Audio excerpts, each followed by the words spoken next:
Astaghfirullah. Assalamualaikum warahmatullahi wabarakatuh.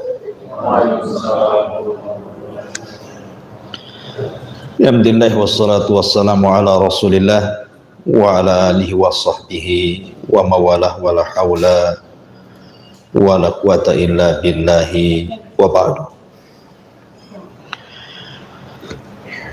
Baik, kita lanjutkan kajian kita, masih membahas tafsir singkat dari surah Al-Baqarah, dan kita masuk pada ayat ke-27. A'udzubillahi minasyaitonir rajim. Bismillahirrahmanirrahim. Alladzina yanquduna ahdallahi min ba'di mitsaqihi wa yaqta'una ma amara Allahu bihi an yusal wa yufsiduna fil ard. Ulaika humul khasirun. Kaifa takfuruna billahi wa kuntum amwatan fa ahyaakum thumma yumitukum thumma yuhyikum thumma ilaihi turja'un.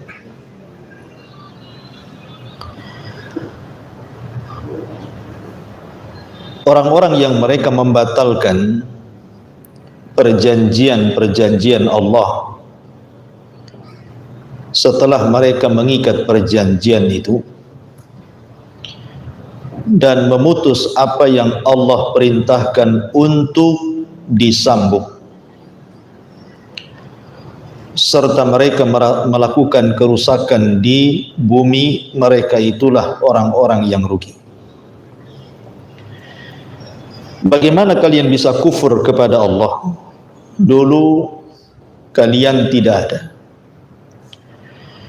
kemudian kami hidupkan kalian, kemudian Allah wafatkan kalian, kemudian Allah hidupkan kembali kalian, dan kepada Allah lah kalian dikembalikan.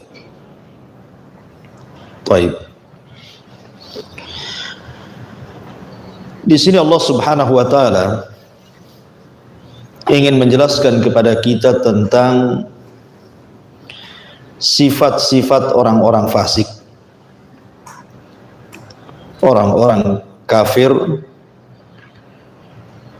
di mana di sini Allah Subhanahu wa taala sebutkan 3 sifat mereka.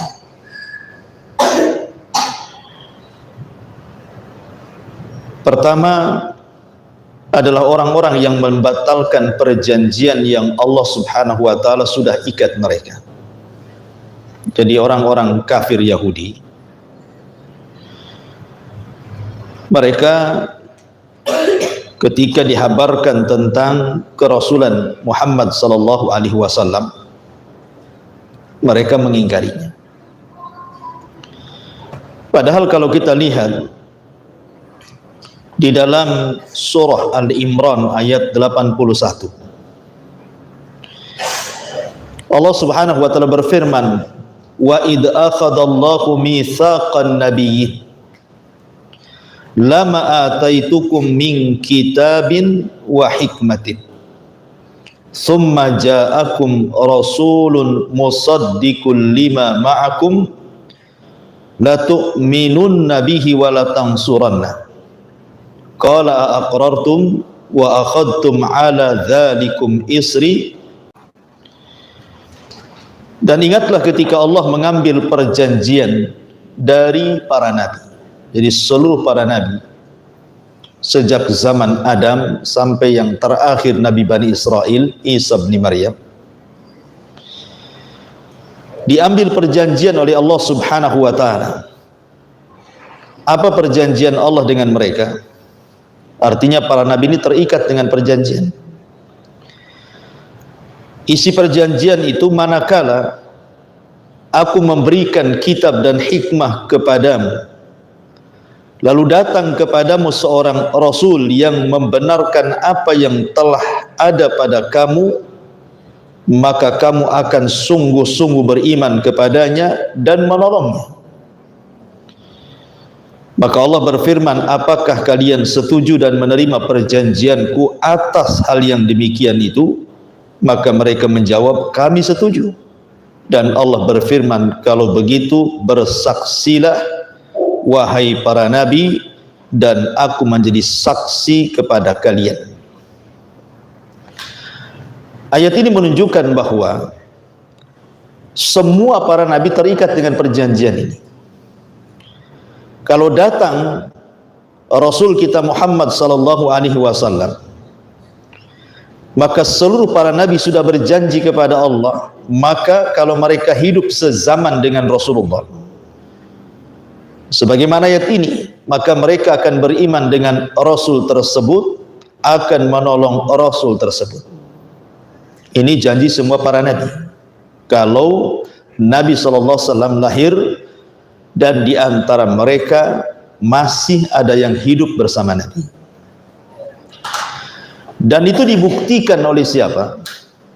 Oleh Isa bin Maryam. Ketika Isa turun di akhir zaman, maka Isa alaihi salatu wasalam tidak turun sebagai Nabi yang menyebarkan syariat, tetapi justru Isa turun untuk menolong agama Nabi. Dia salat di belakang Imam Mahdi, dia yang memimpin jihad kaum muslimin melawan Dajjal, dia yang meminta kepada Allah untuk dihancurkan Ya'juj dan Ma'juj, dan dia yang memaksa seluruh ahli kitab untuk masuk ke dalam Islam. Kalau tidak, dibunuh. Karena cuma dua alternatifnya, masuk Islam atau mati, tidak ada bayar jizyah. Itu sebagai bukti bahwa Isa bin Maryam kuat dengan perjanjian ini kan, karena dia akan menolong Nabi. Walaupun Nabi sudah tidak ada lagi, tetapi syariatnya oleh Isa ditolong. Sampai di akhir zaman tidak ada manusia yang kafir kecuali masuk Islam. Walaupun setelah Isa meninggal, sebagian mereka kufur lagi kan gitu. Dan ayat ini juga bantahan kepada sebagian keyakinan bahwa Nabi Khidir itu masih hidup. Sebab kalau Khidir itu masih hidup, maka dia masuk pada ayat ini. Dia harus hadir di zaman Nabi sallallahu alaihi wasallam, beriman kepada Rasul dan menolong Rasul. Lalu di mana Khidir ketika Nabi sallallahu alaihi wasallam kalah perang dalam Uhud? Di mana Khidir ketika Nabi sallallahu alaihi wasallam dilempari oleh penduduk Taif? Di mana Khidir ketika Nabi sallallahu alaihi wasallam dihinakan oleh Abu Jahal dan seluruh konco-konconya? Mana enggak muncul Khidir? Kemana dia? Ya, karena pendapat yang benar bahwa Nabi Khidir itu sudah meninggal. Walaupun kita tidak ingkari ada sebagian ulama seperti Al-Imam As-Suyuti dan yang lainnya mengatakan bahwa Khidir itu masih hidup. Tetapi pendapat yang kuat, Khidir sudah mati. Salah satu bantahannya ayat ini. Sebab kalau Khidir masih hidup, mestinya hadir membela Nabi. Karena perjanjian para nabi disebutkan dalam surah ini, Al-Imran 81, apa kata Allah? Lama ataitukum min kitabin wa hikmatin summa ja'akum rasulun musaddiqul lima ma'akum la tu'minanna bihi wa la tansurunna. Kalau seandainya aku berikan kepada kalian kitab dan hikmah, kemudian datang setelah kalian seorang rasul yang membenarkan kitab kalian, maksudnya datang Rasulullah dan Al-Quran yang membenarkan Injil, Zabur, Taurat dan kitab-kitab sebelumnya, la tansurannah, kalian harus menolongnya, la tu'minun nabi, kalian harus beriman dengan Rasul tersebut, wa la tansurannah, dan harus menolongnya, kan begitu. Lalu kenapa, di mana Khidir saat itu? Kenapa tidak muncul? Ya. Maka di sini kita katakan bahwa pendapat yang kuat, Khidir itu sudah meninggal. Taib. Maka dalam surah Al-Baqarah ayat 27 ini, perjanjian yang dibatalkan oleh Bani Israel adalah perjanjian yang sudah diberikan kepada nabi-nabi mereka. Orang-orang Yahudi Madinah tentu ketika mereka disodorkan Al-Quran kan mereka menolak. Mereka mengatakan kami hanya berpegang dengan apa yang diturunkan kepada Nabi kami. Maksudnya orang Yahudi itu sampai sekarang fanatik dengan Taurat, walaupun Taurat sendiri sudah dirubah-rubah oleh mereka. Tapi mereka tidak mengakui Injil.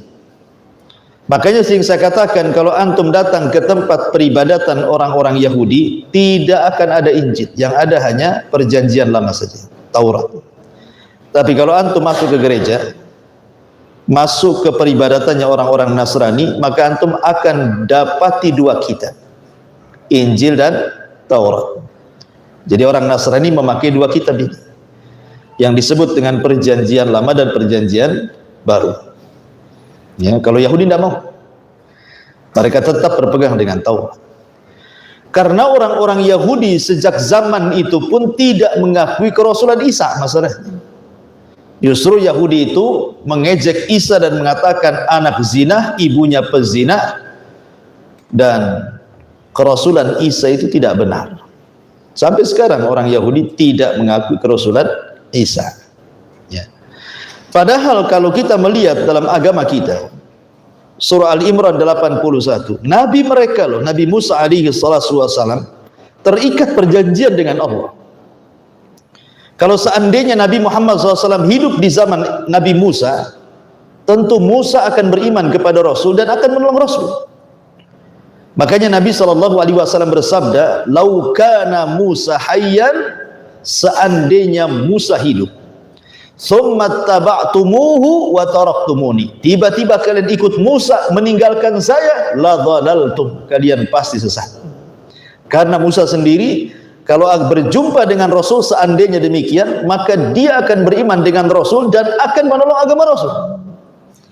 Begitu juga Nabi Isa, diikat perjanjian seperti itu. Jadi ayat ini mengingatkan kepada orang-orang Yahudi Madinah, Nabi kalian loh terikat dengan perjanjian. Kalau seandainya datang Rasul akhiruz zaman, Nabi kalian harus beriman dan menolongnya. Kalau Nabi kalian terikat dengan perjanjian, kenapa kalian tidak mengikuti Nabi kalian? Kan begitu bahasanya. Jadi tetapi mereka tetap, orang-orang Yahudi memang terkenal suka ingkar, suka merubah-rubah agama mereka. Ini satu penafsiran, alladzina yanquduna ahdallah min ba'di mitsaqi. Penafsiran yang kedua, maksudnya orang-orang yang mereka membatalkan perjanjian Allah setelah Allah ikat perjanjian itu dengan kuat. Maksudnya perjanjian di sini adalah perjanjian di alam arwah, berarti mencakup kita semuanya. Jadi ketika Allah Subhanahu wa taala mengusap punggung Adam itu, maka keluar ruhnya. Semua keturunan Adam keluar semua ruhnya itu. Dari sini menunjukkan bahwa ruh lebih dulu diciptakan dibandingkan jasad, kecuali Adam. Kalau Adam jasad dulu baru ruh, tapi anak turunannya ruh dulu baru jasad. Lah ruh-ruh ini ketika di alam arwah, yang jumlahnya tidak ada tahu kecuali Allah Subhanahu wa taala, maka Allah Subhanahu wa taala firmankan kepada mereka, lihat pada surah Al-A'raf ayat 172.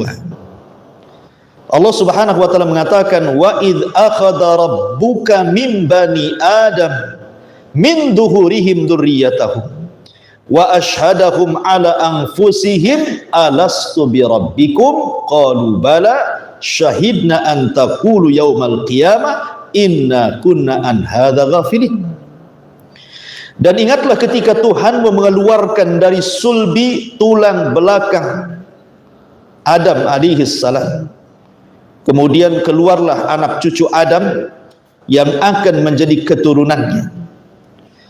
Maka Allah datang memberikan persaksian kepada mereka, kepada roh-roh itu, seraya berfirman, "Alastu bi rabbikum", bukankah aku ini Tuhan kalian semuanya wahai para ruh? Maka ruh-ruh itu menjawab, "Bala, betul engkau Tuhan kami. Kami bersaksi, kami lakukan yang demikian itu agar di hari kiamat kami tidak mengatakan sesungguhnya ketika itu kami lengah terhadap ini. Artinya setiap kita, bukan bangsa Yahudi saja, bukan Nasrani saja, semua manusia termasuk kita sudah melakukan perjanjian dengan Allah. Apa perjanjian dengan Allah di alam arwah? Kita mengakui bahwa Allah itu Tuhan kita. Allah itu adalah Tuhan kita. Dan itu kita pernah mengatakannya di alam arwah. Cuman kan kita tidak ingat saja. Makanya kenapa kemudian Rasul mengatakan kullu maulud yuladu alal fitrah. Setiap bayi yang dilahirkan itu terlahir fitrah kan? Apa makna fitrah di sini? Makna fitrah di sini Allah bekali tauhid rububiyah. Makanya orang yang bertauhid rububiyah itu tidak menjadikan dia muslim. Karena semua bayi, baik bayinya orang Islam, baik bayinya orang kafir, baik bayinya orang musyrik, semua dibekali rububiyah. Apa maknanya? Maknanya ketika bayi ini lahir, terlahir fitrah, mengenal siapa Tuhannya, mengenal siapa Tuhannya. Sudah dibekali dengan rububiyah, bahwa dia tidak tercipta begitu saja, alam semesta tidak tercipta begitu saja, tapi ada yang menciptakannya. Siapa? Allahu Azza wa Jalla. Dan itu dibuktikan dengan orang-orang yang berada di dalam hutan belantara. Coba kita lihat orang-orang yang dalam hutan itu. Jangan ada ustadz sampai ke mereka. Jangan ada kiai berdakwah kepada mereka. Jangan ada Quran sampai kepada mereka. Anggaplah mereka tidak mengenal ustadz, tidak mengenal da'i, tidak mengenal kiai, tidak mengenal Quran, sama sekali tidak kenal. Tapi kenyataannya, kenapa orang-orang dalam hutan itu mereka punya sesembahan? Sebagian mereka nyembah pohon, sebagian mereka nyembah akar, sebagian mereka nyembah macam-macam. Ya, baik keyakinannya dinamisme, animisme, terserah. Tetapi kan intinya mereka menyembah. Cuman salah mengambil sesembahan gitu saja kan. Kalau seandainya kemudian tidak ada fitrah rububiyah, tidak mungkin kemudian mereka mencari sesembahan. Pasti mereka akan hidup, ya hidup, makan, minum, mati gitu saja. Kenapa sibuk mereka mencari sesembahan sampai menyembah dewa-dewi, menyembah pohon-pohon dan begitu seterusnya, menunjukkan bahwa setiap manusia dibekali rububiyah, mencari siapa Tuhannya. Cuman karena tidak diutus kepada mereka yang menyampaikan Al-Quran, dan Al-Quran juga tidak sampai kepada mereka, disitulah akhirnya mereka salah mengambil sesembahan. Tetapi kan mereka cari sesembahan kan, bahwa mereka itu ada Tuhan. Mereka meyakini ada Tuhan, bahwa mereka tidak tercipta begitu saja, bahwa rizki yang mereka dapati juga ada yang ngasih rizki. Alam semesta itu ada penciptanya, Allah Azza wa Jalla. Cuman karena tidak terbimbing oleh Rasul dan wahyu, akhirnya kemudian mereka menciptakan sesembahan dengan akal pikiran mereka.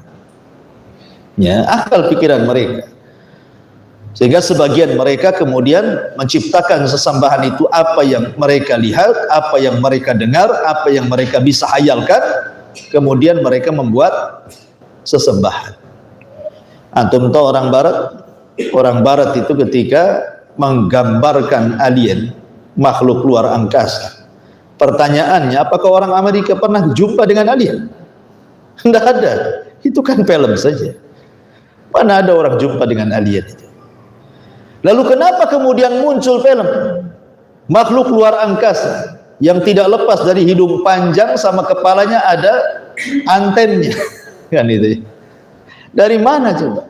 Gimana mereka bisa bayangkan itu alien seperti itu? Jumpa pun tidak. Itu kan hayalan. Bahwa di luar angkasa itu ada makhluk seperti ini dihayalkan. Ya, telinganya panjang, ada antennya. Ya, kayak teletabis. Kan gitu bahasanya gitu ya. Lah sama dengan orang yang menciptakan sesembahan selain daripada Allah itu. Mereka menghayal. Karena tidak diutus seorang utusan kepada mereka untuk menyampaikan Islam, Quran pun tidak sampai kepada mereka, mulai menghayal mereka. Oh, Tuhan itu jangan-jangan akar, akhirnya disembahlah akar. Oh, Tuhan itu jangan-jangan pohon, akhirnya nyembah pohon.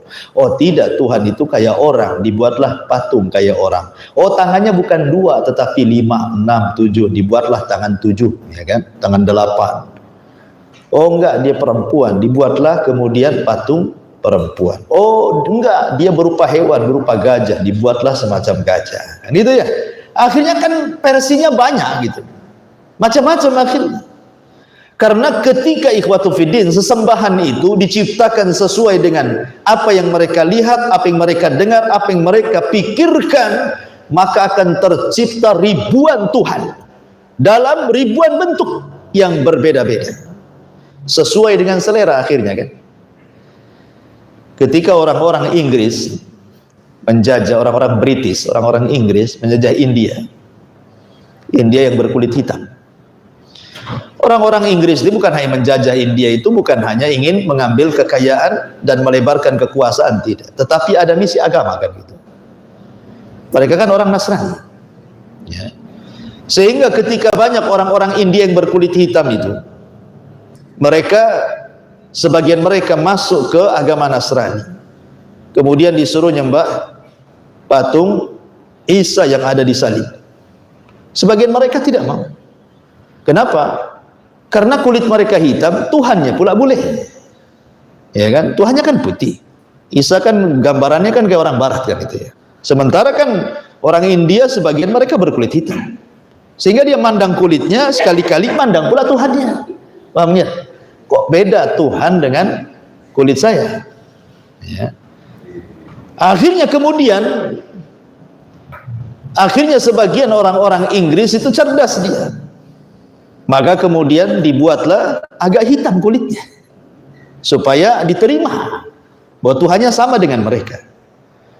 Artinya begini ikhwatu fiddin, kalau seandainya Tuhan itu kemudian dibentuk karena sebuah rekayasa pikiran, ya, karena angan-angan dan hayalan, pasti akan terjadi kontradiktif. Ya, pasti akan terjadi kontradiktif gitu ya.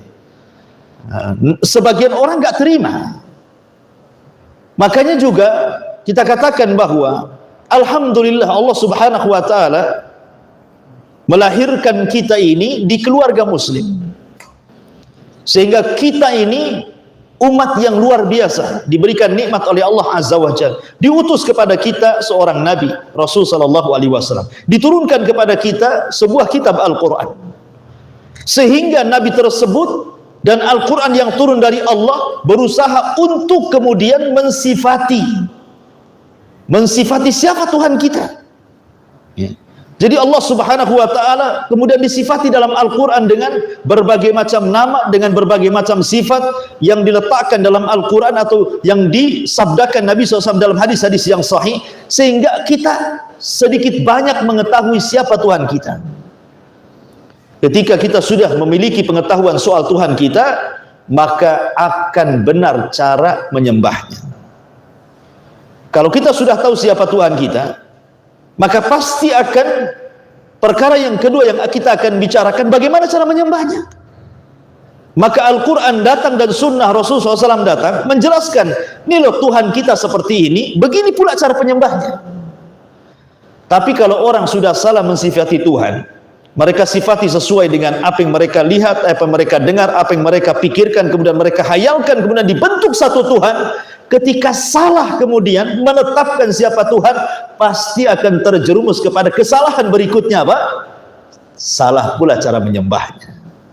Ya kan? Makanya lihat sebagian orang nyembah, oh Tuhan itu suka dengan buah-buahan, disodorkan jeruk, anggur, apel, macam-macam. Inilah cara menyembah Tuhan. Kan gitu ya? Ya. Sebagian lain tidak, cara menyembah nggak baik gitu, ya, ambil lidi, bakar gitu kan, menghadap sana sini. Ya. Sebagian yang lain nggak begitu. Jadi akhirnya kemudian berbagai macam bermunculan bagaimana cara menyembah Tuhan.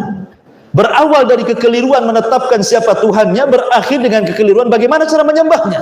Tapi Islam itu subhanallah agama nikmat.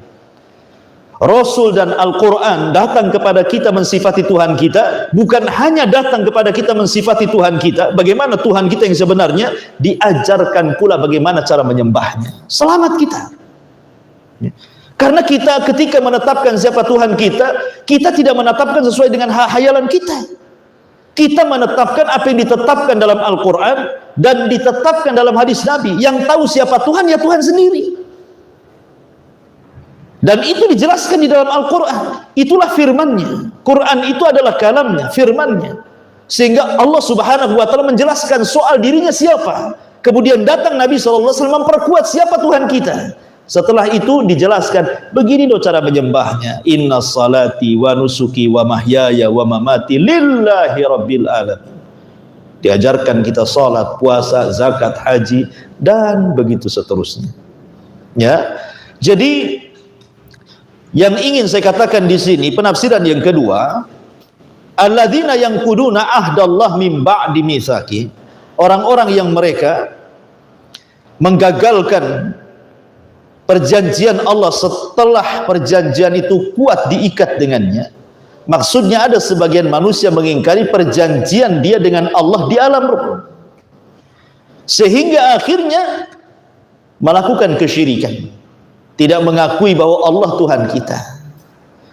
Maka orang-orang yang kemudian mereka melakukan kesyirikan dan membatalkan tauhidnya dengan menyembah selain daripada Allah Azza wa Jalla, datang ke dukun-dukun, percaya kepada tangkal-tangkal dan jimat-jimat, masih percaya kepada klinik-klinik gitu ya, masih suka kemudian dengan khurafat tahayul dan yang semacamnya, bahwa di sana ada sesembahan selain daripada Allah Azza wa Jalla, bahwa sebagian laut itu dikuasai oleh seorang wanita, Nyi Roro Kidul, bahwa sebagian gunung itu dikuasai oleh seorang penjaga gunung, dialah yang kemudian bisa menahan gunung tidak meletus. Kan ada tuh gunung apa itu? Rupanya meletus mati juga. Ya kan? Artinya bahwa tidak ada yang menguasai, mengatur dan juga memiliki alam semesta ini kecuali Allah. Tidak Nyi Roro Kidul, tidak Nyi Roro Ngetan, tidak Pulang Mulon, tidak Pulang nggak ada. Ya, Nyi Roro Kidul itu tidak ada. Itu kan kisah Nusantara saja, nggak ada ceritanya. Mana ada ceritanya? Kalau memang ombak itu besar, bukan karena Nyi Roro Kidul, memang Allah takdirkan di sana ombaknya besar, ya kan? Ma'asyiral muslimin yang dimuliakan Allah Azza wa Jalla. Jadi penafsiran yang kedua artinya orang-orang yang mereka melanggar perjanjian Allah itu, perjanjian Allah di sini artinya tauhid. Ya, ada sebagian orang yang melanggar perjanjian dia dengan Allah dengan cara membatalkan tauhid. Ya. Ini penafsiran yang kedua. Penafsiran yang ketiga, bahwa yang dimaksud alladzina yanquduna ahdallah min ba'di mitsaqi, sebagaimana disebutkan oleh Syu'bah dari Amr ibn Murrah, dari Mus'ab ibn Sa'ad. Dia berkata, Sa'altu abi, aku bertanya kepada bapakku tentang firman Allah Azza wa Jalla, alladzina yanquduna ahdallah min ba'di mitsaqi, orang-orang yang membatalkan perjanjian Allah setelah Allah mengikat dengan sangat kuat. Maka dijawab bahwa maksud ayat ini adalah hum al-haruriyah, mereka adalah kelompok Haruriyah. Siapa kelompok Haruriyah? Kelompok Haruriyah adalah kelompok yang dikenal dalam sejarah sebagai Khawarij. Karena Khawarij itu muncul di sebuah tempat namanya Harura, dan Harura itu sebuah desa kecil di Kufah. Disitulah muncul kelompok yang disebut dengan Khawarij di zaman kekhilafahan Ali bin Abi Thalib radhiyallahu anhu. Apa maksudnya? Kenapa kemudian sebagian para ulama mentafsirkan bahwa orang-orang yang mereka membatalkan perjanjian Allah setelah diikatnya, kemudian ditafsirkan oleh sebagian para ulama maksudnya ayat ini adalah tentang Khawarij. Disebutkan karena mereka li'annahum sumu khawarija li khurujihim ala ta'atil imami wal qiyami bi syara'iil islami. Disebut khawarij karena mereka keluar dari ketaatan seorang pemimpin yang sah dan keluar untuk menegakkan syariat-syariat Islam dengan benar. Karena yang dimaksud yang kuduna ahdallah di sini, perjanjian Allah Subhanahu wa taala di sini artinya mencakup, bukan hanya mencakup tauhid, bukan hanya mencakup ibadah, tetapi juga mencakup ketaatan kepada Allah dan ketaatan kepada para pemimpin-pemimpin yang ditunjuk oleh Allah untuk menjadi pemimpin di bumi. Mereka lah para pemimpin-pemimpin yang sah, pemimpin sebuah negara. Jadi orang-orang Khawarij itu mereka membatalkan perjanjian dengan Allah. Padahal perjanjian Allah di sini maksudnya Allah sudah menjadikan manusia ini para pemimpin, dan Nabi SAW sudah berpesan soal ketaatan kepada para pemimpin dengan sabdanya dalam sebuah hadis yang dikeluarkan di dalam kitab Arba'in Nawawi dari hadis Irbad bin Sariyah radhiyallahu an. Apa kata Rasulullah? Di antara wasiat Rasul adalah as-sam'u wa ta'a wa in ta'ammara alaikum 'abdun habasyi. Wajib kalian mendengar, wajib kalian taat walaupun yang memerintahkan kalian seorang budak Habasyah. Artinya Allah sudah melakukan perjanjian itu dengan kita, jangan kemudian dibatalkan. Tapi Khawarij membatalkan dengan cara melakukan pemberontakan kepada para pemimpin yang sah. Ini penafsiran yang ketiga, alladzina yanquduna ahdallah min ba'di mitsaqi. Dan penafsiran yang terakhir, maksudnya alladzina yanqusuna ahdallahi alladzi akhadahu alaihim bitauhidi wat ta'ati wa qad akkadahu bi irsalir rusuli wa inzalil kutubi wa yukhalifuna dinallah kaqatil arhami wa nashril fasadi fil ardi. Maksudnya orang-orang yang membatalkan perjanjian-perjanjian Allah adalah orang-orang yang keluar dari tauhid dan ketaatan, dan juga orang-orang yang mengingkari para utusan dan kitab-kitab yang diturunkan, seperti dicontohkan ayat setelahnya. Jadi penafsiran ini disebut tafsirul Quran bil Quran namanya. Al-Quran mentafsirkan Quran. Ketika Allah mengatakan alladzina yanquduna ahdallah, alladzina yanquduna ahdallahi alladzina yanquduna ahdallah min ba'di mitsaqi, siapa mereka? Merekalah yaqtauna ma amarallahu bihi an yuzal wa yufsiduna fil ardh. Orang-orang yang suka memutus-mutus silaturahim dan banyak melakukan kemaksiatan di bumi. Itu penafsirannya. Jadi ayat setelahnya mentafsirkan ayat sebelumnya. Itu juga bagian daripada penafsiran yang disebutkan para ulama dari surah Al-Baqarah ayat 127. Ayat 27 ya? Betul. Taib. Kita masuk pada ayat berikutnya. Kaifa takfuruna billahi wa kuntum amwatan fa ahyakum summa yumitukum summa yuhyikum summa ilaihi turja'un. Bagaimana kalian bisa kufur kepada Allah? Dulu kalian amwat, dulu kalian mati, tidak ada. Amwat itu artinya tidak ada. Kalian belum ada, jasad kalian belum ada. Fa ahyakum, kemudian Allah hidupkan kalian. Hidupkan di bumi, di mana? Di bumi. Allah ciptakan kalian, Allah masukkan ruh kepada jasad kalian, hiduplah kalian di bumi. Fa ahyakum. Summa yumitukum. Kemudian setelah itu kalian Allah wafatkan. Perpindahan dari alam dunia ke alam kubur. Kemudian summa yuhyikum, kemudian kelak Allah akan bangkitkan kembali kalian. Kapan? Di padang mahsyar, setelah kehidupan alam kubur. summa ilaihi turja'un, dan kalian kembali kepada Allah Subhanahu wa taala. Dalam ayat ini, ikhwan, Allah Subhanahu wa taala ingin menjelaskan tentang kekuasaan, kebesaran, bahwa Allah itu ala kulli syai'in qadir, atas segala sesuatu maha mampu. Dulu manusia berada semua di alam arwah. Semua manusia itu semua berada di alam arwah, belum pun tercipta jasad. Kemudian setelah itu Allah Subhanahu wa taala ciptakan jasad kita lewat proses. Mulai dari segumpal sperma, kemudian setelah itu menjadi segumpal darah, kemudian menjadi segumpal daging selama 4 bulan, kemudian ruh ditiupkan ke jasadnya. Jadilah dia janin. Kemudian 9 bulan di perut ibunya dengan rizki dari Allah Subhanahu wa taala. Kemudian keluar ke bumi. Itulah kehidupan pertama yang ia lakoni. Disitulah kehidupan pertama manusia yang ia lakoni. Baru setelah kemudian Allah Subhanahu wa taala takdirkan semasa dalam janin, karena dia tidak mungkin hidup selamanya di bumi. Kenapa?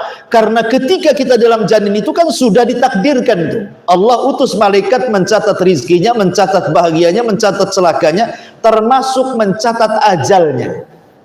Artinya orang hidup di bumi tidak akan selamanya. Pasti ada waktunya. Pasti ada yang disebut dengan kematian. Ikhwan, kematian itu satu-satunya sebuah kepastian yang tidak bisa diingkari manusia. Kalau soal rizki itu masih kadang-kadang bahasanya, ya kan? Orang jualan ya kadang beruntung, kadang buntung, ya kan? Sekolah kadang lulus, kadang tidak lulus. Sebutkan apa coba? Di dunia ini semua kadang-kadang. Tidak ada yang pasti. Orang bercita-cita ini sudah dirapatkan, ya kan? Sudah dicatat. Wah, sudah ide-ide itu cemerlang, ada di atas kertas. Kebanyakan acara yang dibuat tanpa persiapan terkadang lebih sukses dibandingkan acara yang pakai persiapan. Kan kadang-kadang. Hidup ini serba kadang-kadang, ikhwan. Tidak ada yang pasti. Tidak ada yang pasti. Orang tua nih nyokolahkan anak, dipondokkan. Harapan orang tua anaknya jadi ustadz. Nanti kalau sudah besar mungkin dia akan menjadi kiai, bisa mendoakan. Itu kan harapan saja. Betapa banyak yang tidak dikabulkan kan? Dipondokkan, keluar dari pondok jadi preman pula dia. Ya. Ada juga gitu. Ada yang nggak kepikiran orang tuanya itu. Nggak ada kepikiran anaknya pengen jadi ustaz. Kalau bisa anaknya jadi PNS lah, pegawai negeri. Disekolahkanlah di umum dia. Ketika sampai di SMA, rupanya dipengaruhi kawannya yang mungkin hijrah, bagus agamanya, disuruh mondok gitu. Akhirnya kemudian tengkar sama orang tuanya, masuk pesantren. Rupanya dia pula jadi ustaz. Itulah hidup itu kadang-kadang. Tidak ada yang pasti. Yang pasti cuma satu, mati. Mati itu sesuatu yang pasti. Tidak bisa kadang-kadang mati itu. Kenapa? Karena sudah dicatat. Kematian itu kepastian. Makanya Allah mengatakan kullu nafsin dha'iqatul maut. Yang lain boleh kadang-kadang, tapi kematian tidak bisa kadang-kadang. Kematian itu sebuah kepastian, karena setiap jiwa itu pasti mati. Sehebat apapun membentengi dia supaya malaikat maut jangan masuk ke rumahnya, dia teralis pintunya, dia buat pagar lagi, kasih security lagi di situ, kasih anjing galak, awas setrum, ya nggak bisa masuk orang. Tapi apa malaikat maut takut setrum? Malaikat maut takut anjing? Malaikat maut tidak bisa nembus pagar teralis? Masyarul muslimin yang dimuliakan Allah Azza wa Jalla, Allah firmankan dalam Al-Quran, Aynama takunu yudrikumul mautu walau kuntum fi burujin musayyadah. Dimanapun kau berada, kematian itu pasti menembus kamu, walaupun kau di balik benteng yang kokoh sekalipun, kata Allah. Karena kematian sebuah kepastian. Sehebat apapun dunia farmasi, sehebat apapun dunia kedokteran, dikumpulkan 1 juta profesor kesehatan, sehingga diketemukanlah macam-macam perobatan. Bahkan mungkin dulu penyakit itu susah disembuhkan, tiba-tiba hari ini banyak penemuan, ditemukan pula obat yang dulu penyakit itu dianggap luar biasa, sekarang dianggap penyakit biasa, karena sudah ditemukan pil-pil, obat-obat, herbal-herbal. Tapi ingat, kematian tidak bisa ditangkal dengan herbal, nggak bisa ditangkal dengan botrek, nggak bisa. Ya, kematian itu nggak bisa ditangkal oleh dokter sesakti apapun, nggak ada. Kalau sudah datang ajalnya, Allah yang mengatakan kan, idza jaa ajaluhu la yastakhiruna sa'atan wala yastaqdimun, kan itu ya. Kalau datang ajalnya, nggak mungkin mundur, nggak mungkin maju, pasti tepat. Nggak bisa, dokter manapun nggak bisa menangani orang yang sedang sakaratul maut, ruhnya dikembalikan lagi ke dalam jasadnya itu, karena Allah yang mengatakan hatta idza balagatit taraq wa qila man rah. Kalau ruh sudah sampai di sini, siapa yang bisa meruqyah dikembalikan ke dalam? Wa qila man rah, siapa yang bisa meruqyah? Nggak bisa. Kalau ruh itu hatta idza balagatil hulqum, kalau sudah sampai hulqum sini, Allah katakan wa qila man rah, silahkan siapa yang bisa meruqyah dia, balikin lagi ruhnya, nggak akan bisa. Ya. Jadi kepastian yang sudah jelas-jelas pasti itu adalah kematian. Kalau yang lain bisa kadang-kadang, bisa ya, bisa tidak. Tapi kalau kematian jangan bicara bisa ya, bisa tidak. Kematian itu sebuah kepastian. Makanya yang harus dipersiapkan adalah persis seperti sabda Nabi SAW ketika seorang Arab Badui datang kepada Rasulullah, mengatakan, ya Rasulullah, mata sa'ah, Rasul, kapan kiamat? Kapan kiamat? Dan kiamat itu yang paling jelas adalah kematian. Kata Nabi SAW, idza mata ahadukum qamat kiamatuhu. Kalau mati salah seorang di antara kalian, berarti tegaklah kiamat kepadanya. Itulah kiamat yang sudah jelas, itu pasti mati. Kematian itu kiamat yang jelas. Ya, adapun kiamat kehancuran alam semesta itu ya kan belum pasti waktunya, kapannya. Karena Nabi SAW tidak menyebutkan tanggalnya, tidak menyebutkan bulannya, tidak menyebutkan tahunnya, hanya menyebutkan harinya, Jumat, itu saja. Sehingga susah memprediksinya. Ya. Tetapi yang jelas-jelas kematian itu di depan kita kan, karena hari-hari kita bisa melihat kematian. Bahkan di zaman sekarang kematian lebih mudah dibandingkan di zaman dulu kan. Lihat di jalan-jalan, setiap hari ada orang mati. Makanya sering saya istilahkan, di zaman Rasul tidak ada orang mati di jalan. Di zaman sekarang inilah yang setiap hari orang mati itu di jalan raya. Ya kan, di zaman Rasul tidak mungkin unta nabrak keledai kan gitu. Keledai nabrak keledai atau unta nabrak unta. Nggak ada orang ketabrak unta mati. Kalau sekarang ya tronton nabrak motor, matilah kolong tronton itu kan.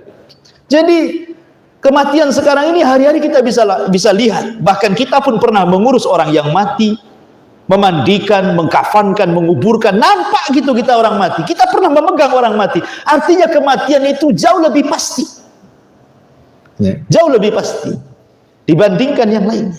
Tetapi ingat, Nabi SAW ketika melihat ada jenazah, apa kata Rasul? Al-mustarih wal mustarahu minhu. Ada dua jenazah, yang satu mukmin, yang satu kafir.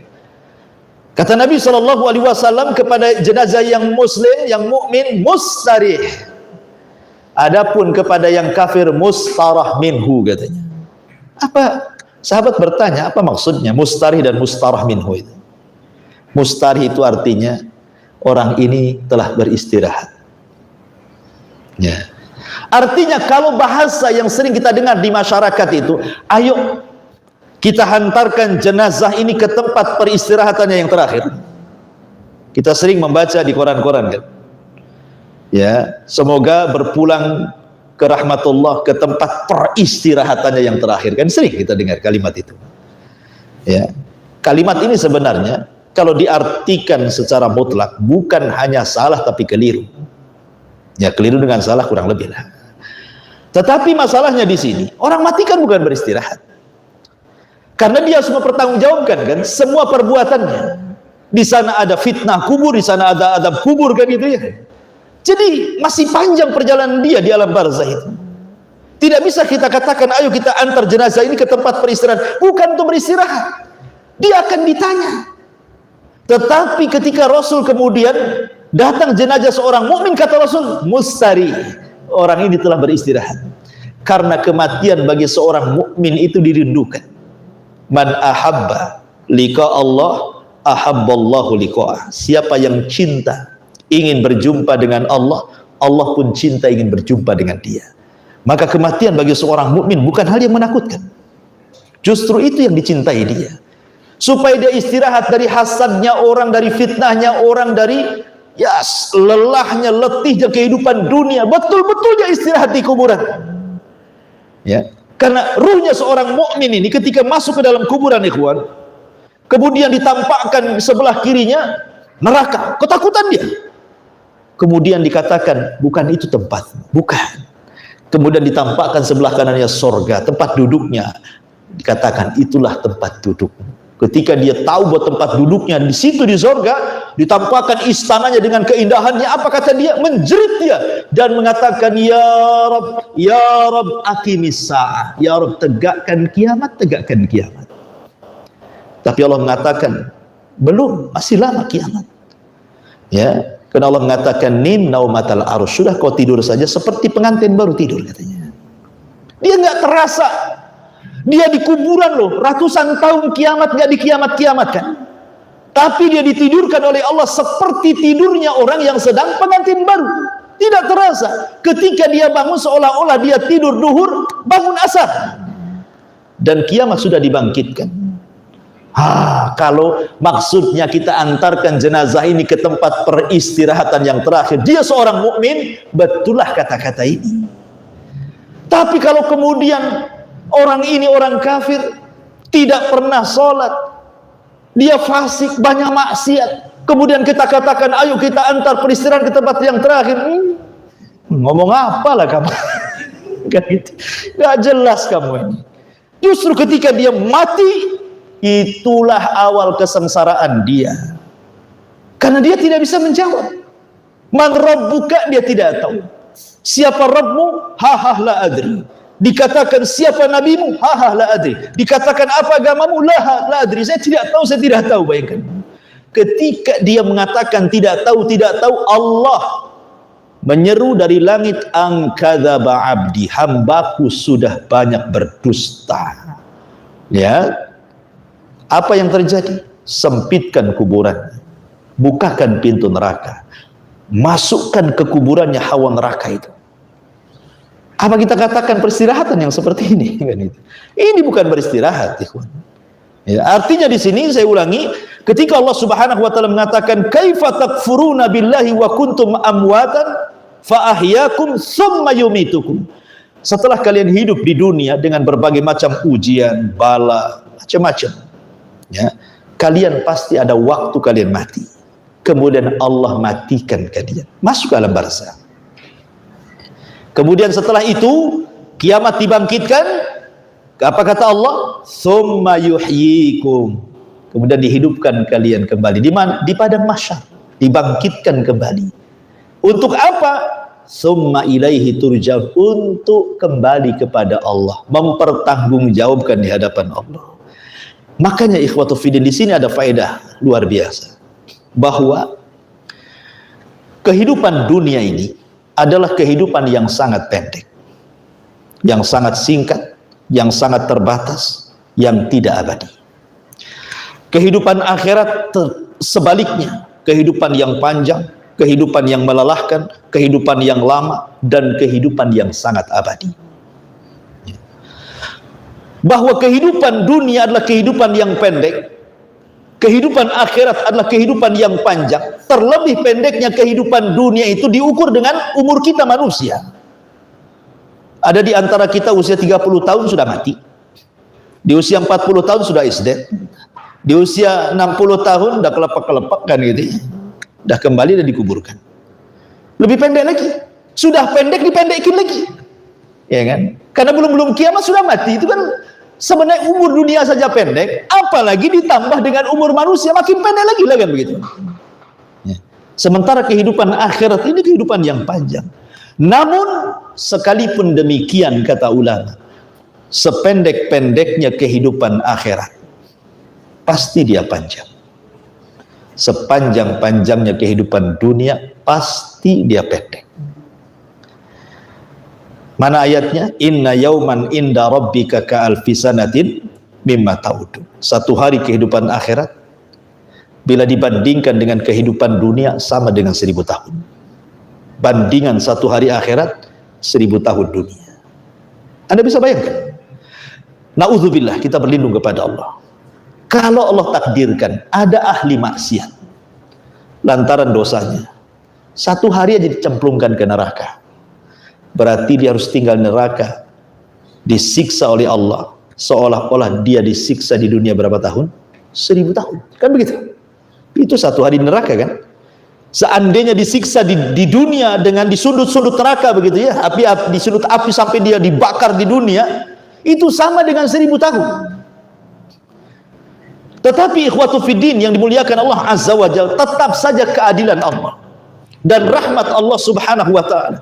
Walaupun kehidupan akhirat sangatlah panjang, kehidupan dunia sangatlah pendek, tetapi panjangnya kehidupan akhirat ditentukan dengan kehidupan dunia. Itu di sini poinnya.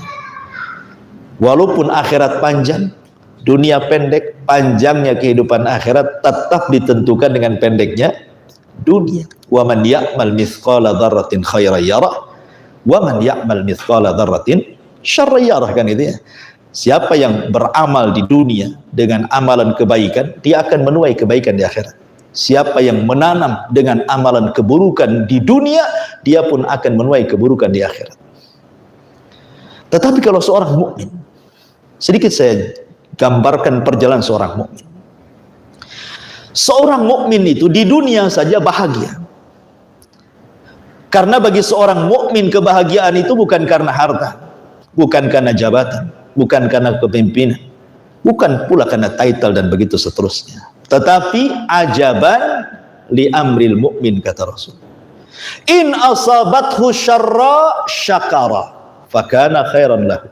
Wa in asabathu dharra sabara fakanat khairan lahu. Kata Nabi SAW, sungguh mengherankan, kata Rasul. Rasul sendiri mengatakan, sungguh menakjubkan, mengherankan perkara seorang mukmin itu.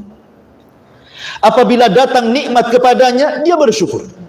Apabila Allah timpakan bencana, bala, musibah, dia pun mau bersabar. Dua-duanya baik bagi seorang mukmin. Jadi seorang mukmin bukan hanya merasa baik ketika dapat nikmat, tapi ketika juga ditimpa musibah, itu pun merasa baik. Karena seorang mukmin itu hanya ada satu kata yang disebut dengan inna lillahi wa inna ilaihi raji'un. Idza asabatkum musibatun qalu inna lillahi wa inna ilaihi raji'un. Kan itu. Semua datang dari Allah, kembali kepada Allah. Jasad kita milik Allah, bukan milik siapa-siapa. Makanya seorang mukmin, kebahagiaan bukan lihat dohir karena banyak harta, tidak. Sedikit harta pun bahagia seorang mukmin itu. Dan ini tidak dimiliki orang kafir. Ya. Tidak dimiliki kebahagiaan seorang mukmin itu dimiliki orang kafir. Dah. Ya. Boleh jadi dia hidupnya susah, dohirnya, tapi hatinya lebih bahagia dibandingkan orang kaya. Itulah mukmin. Di dunia saja sudah dikasih kebahagiaan. Ketika masuk ke dalam kuburan, ketika orang sibuk disiksa dengan azab kubur, dapat pula nikmat kubur dia. Ditidurkan seperti naumul arush, seperti tidurnya pengantin baru sampai kiamat dibangkitkan. Kemudian setelah kiamat dibangkitkan, ketika kemudian orang-orang kafir mereka lari ke sana kemari, tidak ada tujuan, orang-orang mukmin dikumpulkan, dan itu merasa tenang bagi mereka. Allah mengatakan, alladzina amanu wattaba'tu alladzina amanu summa alladzina amanu wattaba'tum, gimana ayatnya? Alladzina amanu walladzina amanu summa taba'tumul ladzina, subhanallah, lupa saya ayatnya. Intinya bahwa orang-orang yang beriman yang kemudian keimanannya itu diikuti oleh keluarganya. Ya, orang-orang yang beriman yang diikuti keimanan keluarganya, apa yang terjadi? Maka Allah kumpulkan semua saat dibangkitkan. Jadi dikumpulkan, tidak pergi ke sana kemari. Tidak ada kalimat yauma yafirul mar'u min akhi wa ummihi wa abi wa sahibati wa bani likulli imri'in minhum yauma idzin sya'nu yughni, itu tidak ada. Itu haknya orang kafir tuh. Ya, di mana orang lari dari saudaranya, lari dari ibu bapaknya, lari dari pasangannya, lari dari anaknya, itu orang kafir yang kayak gitu tuh. Orang-orang yang beriman tidak.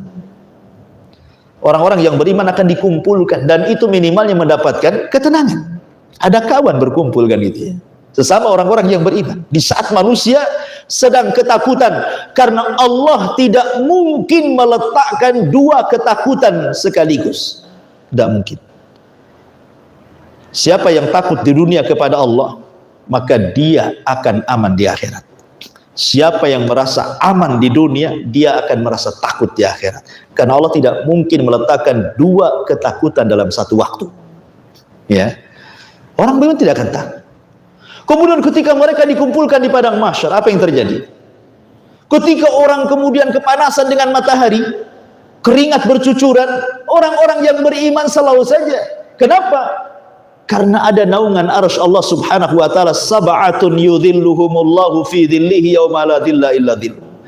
Karena ada naungan di saat tidak ada naungan kecuali naungan Allah Azza wa Jalla. Orang-orang yang beriman dapat naungan, tidak kepanasan, tidak kehausan, karena mereka meminum dari telaga Nabi sallallahu alaihi wasallam. Ya. Kemudian ketika mereka masuk kepada hisab umpamanya kan, Allah berikan hisab yang mudah. Dia ambil catatannya dengan tangan kanan. Kemudian dia baca, memutih wajahnya, bercahaya, dan dengan bangganya dia mengatakan, ha umuqra'u kitabiyah. Nah, baca kitab katanya. Karena dia bangga tahu isinya. Ya. Kemudian ketika dia ditimbang, Allah katakan, faman thaqulat mawazin fahuwa fi 'ishatir radiyah. Orang-orang yang beriman berat timbangan baiknya, dia pun dalam kehidupan yang Allah berikan, kehidupan yang diridhai. Kemudian ketika dia meniti siratal mustaqim, Allah buat orang yang beriman itu seperti kilat, atau sudah sampai sana, seperti kuda balap, seperti orang lari.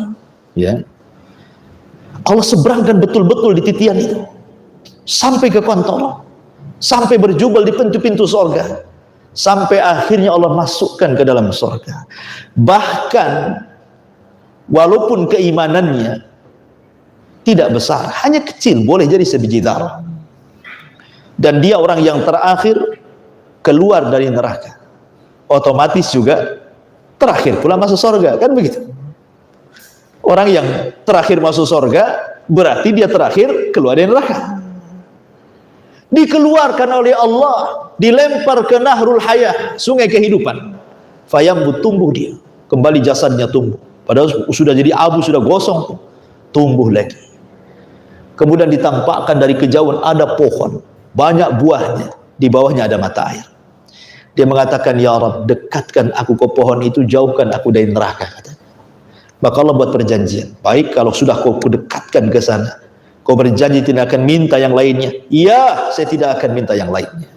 Didekatkanlah ke pohon itu, makanlah dari buahnya. Itulah makanan pertama yang lezat yang pernah dia rasakan. Minum dari sumber airnya, itulah minuman yang pertama kali dia rasakan, begitu lezatnya, menghilangkan semua keperitan neraka. Tiba-tiba dari kejauhan nampak ada pohon yang jauh lebih besar lagi, lebih banyak lagi buahnya, sumber airnya lebih besar. Dia mengatakan, ya Rabb, dekatkan aku ke pohon yang sana, katanya. Kata Allah, hambaku, bukankah kau sudah buat perjanjian? Kau tidak akan meminta lagi setelah ini? Iya, ini yang terakhir ya Rabb. Ya. Betul yang terakhir? Ya, yang terakhir. Saya tidak akan minta yang lain. Didekatkanlah ke pohon yang kedua. Ya. Setelah kemudian sampai di pohon yang kedua, terciumlah bau sorga. Bukankah bau sorga itu tajidu masirati kada wa kada, bisa dijumpai sekian dan sekian dalam riwayat arba'ina sanatan, perjalanan 40 tahun bau sorga sudah tercium. Iya kan? Akhirnya dia mengatakan, ya Rabb, saya ingin melihat pintunya sorga saja, pintunya saja, pengen lihat. Allah katakan, sudah gini saja, kau tidak akan minta yang lain. Enggak, ini terakhir, ini udah 3 kali masalah. Udah 3 kali kan. Didekatkanlah ke pintu sorga, nampaklah dari lubang-lubang pintu sorga itu sorga yang demikian indah, mala ainun ra'at wala udhun samiat wala khatara ala qalbi bashar, tidak pernah dilihat mata, didengar telinga, terlintas pun tidak. Dia mengatakan, ya Rabb adkhilil jannah, adkhilil jannah, masukkan aku ke dalam, masukkan aku ke dalam, kata. Kemudian Allah mengetes hamba ini yang terakhir masuk surga. Ya hamba, maukah aku berikan kepada satu kerajaan yang paling besar yang pernah ada di bumi? Siapa raja yang paling besar yang pernah di bumi? Sulaiman. Tidak ada raja yang lebih besar di alam semesta kecuali Sulaiman. Seolah-olah Allah mengatakan, maukah aku jadikan kau seperti Raja Sulaiman? Aku bayang tuh, ya Raja Sulaiman, bayangkan satu dunia di genggaman dia. Dia mengatakan, ya Rabb, atas tahzi'uni wa anta rabbul alamin, kau mau mengejek aku sementara engkau Tuhanku, katanya. Nggak yakin dia. Atas tahzi'uni, kau mau ngeledekku, ya Rabb, engkau kan Rabbul alamin, Rabb semesta alam yang benar saja. Kata Allah, tamanna, sudah berangan-angan saja, maka aku akan berikan mislahu wa mislahu wa mislahu wa mislahu wa asyaratin mislahu, katanya. Coba berangan-angan. Akhirnya dia berangan-angan menjadi raja gitu ya, paling besar di dunia. Rupanya Allah berikan 10 kali lipat dari hayalannya. Dia menghayal di dunia tuh, dia ingin apa saja, sampai ketika mentok hayalannya menjadi raja paling hebat di dunia gitu. Rupanya pengabulannya 10 kali lipat dari hayalannya. Akhirnya dia masuk ke dalam surga, seolah-olah dia yang pertama masuk surga, padahal yang terakhir. Karena saking senangnya masuk ke dalam surga kan, dia jadi raja di situ. Bayangkan, coba bayangkan ya, itu yang terakhir masuk surga itu kayak gitu, nikmatnya luar biasa. Gimana yang pertama masuk surga? Dari sini ikhwatu fillah muliakan Allah azza wajalla, maka kalimat summa ilaihi turja'un, kepada Allah lah kita akan dikembalikan. Maka selain seorang mukmin itu harus ada persiapan. Wa tazawwadu fa inna khaira zadit taqwa, berbekallah kalian karena sebaik-baik bekal adalah ketakwaan kepada Allah Subhanahu wa taala. Saya kira sampai di sini kajian kita. Ya, 2 ayat ajalah, mudah-mudahan ada manfaatnya. Kita tutup dengan doa kaful majlis. Subhanakallah bihamdika asyhadu an la ilaha illa anta astaghfiruka wa atubu ilaik. Allahu ta'ala alam. Assalamualaikum warahmatullahi wabarakatuh.